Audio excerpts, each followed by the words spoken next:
And we are back in China, ladies and gentlemen, at the Chinese Open Beijing. Peyton Stearns, NCAA champion, up a set over Anna Kalinskaya, but Kalinskaya would pull out the rockets, the heat seeking missile, straight laser beams, nine aces, and she would win 71% of her first serves. And Peyton Stearns would have to retire in the third set, down 3-1. I told you this was a match I was interested in watching. That's right, ladies and gentlemen. Kalinskaya gets the victory, but a lot of drama surrounding her boyfriend Sinner. Should he be suspended? Go check out the poll in the community. Now, listen, guys, the recommendation is that he be suspended for at least 1 to 2 years. That's right, the initial ruling overturned. Nick is having a field day with this one. That's right, guys. He took shots at Kalinskaya as well. Now, look, I've said this in the past, primarily here at Tennis in a Minute. My focus is covering matches, right? I want to talk about how these amazing athletes are doing in their matches, who wins, who loses. Occasionally, I will get into the tennis news here and there, but the reality is, I've said in the past, look, I don't do this for likes or views. I understand if you want to get views in YouTube, you have to talk about these juicy stories that are going on in the tennis world. I'll do it here and there, but for the most part, I'm okay with just covering the matches. That's what I enjoy. But I got a minute. I'm here, guys. I have time today. Now, listen, Nick has been taking shots at Sinner and Anna. What do you guys think? Is he wrong? Is he right? Does he just, I mean, it's his world. He has the right to do what he wants and say what he wants. But the reality here is he crossing the line? Is he being a bit disrespectful? But let's talk about PEDs. Listen, there are certain situations where professional athletes or just human beings in general will have to be prescribed a steroid. And normally it's in relation to an injury, something that needs to heal quickly. You know, it happens, right? Where your doctor will have to prescribe a steroid. But when we're talking about performance enhancing drugs, things that are banned substances, should Center be suspended? Now, he did get rid of the staff members responsible, allegedly, but the reality here is look, I don't know, guys. Something does not seem right with this story. Something seems a bit fishy. As elite of an athlete he is, to be on PEDs, I mean, that he's already elite. That's an advantage. That's a huge advantage. And I don't know, guys. It's 1 to 2 years might not be enough. We might need to strip some trophies, slams. I don't know. Something will need to be done because this is a big story. It's they're kind of trying to sweep it under the rug, but this is a huge story. And I did a poll maybe a couple weeks ago and said, look, is this a cover up? What's going on here?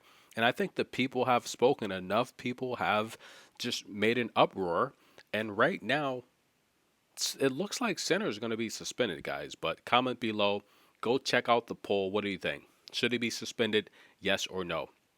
Another match as Anna Kalinskaya advances, Peyton Stearns retires. Another match where someone was actually suspended here in the past. That's Beatriz Haddad taking on Madison Keys.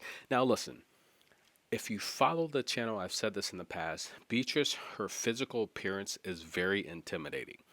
And I've also said, look, anyone that knows about steroid use, if you've used steroids in the past, those advantages, they never really go away. They really don't. And the reality here is anytime you start strength and conditioning and weight training, that previous steroid use, you can still have an advantage because for the most part, it increases blood flow to, and of course it depends on what substance you're taking, but for the most part, when you're talking about strength enhancing performance drugs, a lot of times those are going to increase your muscles, your blood flow to the muscles, and it's like when you're talking about your muscles when you're using PEDs, it's like rubber bands. When you stretch out a rubber band, that elastic expands. It never retracts to its original form. And that's how it is when you use PEDs. Your muscles expand. And even though once you get off of the PEDs, once you start strength conditioning and lifting weights, it's like a rubber band. Those advantages, a lot of times, they never go away. But one thing I've always said about Beatrice is her physical appearance, it's very intimidating. But I'm telling you guys, I've said this, I'm on record saying this. Even though her physical appearance is very intimidating, I'm not sure if she's going to be inside the top 10 for, the long haul, because she lacks the power that a lot of these top tier athletes have compared to her size. And Madison Keys is making Beatrice do the stanky leg like a TikTok dance move or something. Front, back, left, right, side to side. Madison Keys is just pulling out rockets, and Beatrice cannot hang. Even though the first set was 6-3, that first set was very bad. Madison Keys is just dictating the pace and tempo all over the court. Yes, she was broken to start the match, but Madison Keys, you're seeing a huge difference in strength. Yes, the head-to-head is 1-1. Beatrice did take out Madison Keys at the Elite Trophy last year, but Madison Keys wasn't in her good form down the stretch, and I felt even though she deserved to be there, I just felt she wasn't 100%. Now, she would get revenge on Clay this year, but this first set was just horrible. Madison Keys is just too strong for Beatrice Haddad, and this is the type of matchup here where I say it all the time. Beatrice plays her best tennis maybe about a foot or so inside the baseline. She can play deep. She can, extend the baseline. But the reality here is Madison Keys is just stretching the court. Beatrice is having to defend 3 to 5 feet behind the baseline. She's not going to be a threat behind there. For her to have success in the second set, Beatrice is going to have to play faster, more aggressive. Getting some advice from her coach here, she's going to have to move her feet, get Madison Keys moving around. But what she has to do is she has to defend everything in front of her. She has to get Madison Keys to step in. Remember, guys, I say it all the time. Madison Keys makes a lot of her mistakes inside the baseline. That's where Beatrice wants to be.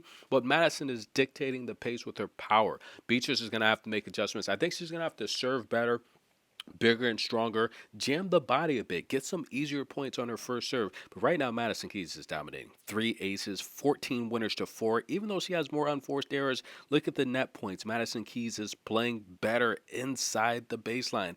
But 30 total points to 24. We're going to see if Beatrice can get it going in the second set. Right now, this looks like a runaway train because Maddie Patty is just dominating. But let's not count Beatrice out. Let's see if she makes adjustments. Tennis in a minute. We'll be back. Should center be suspended? That's the topic. We'll be back.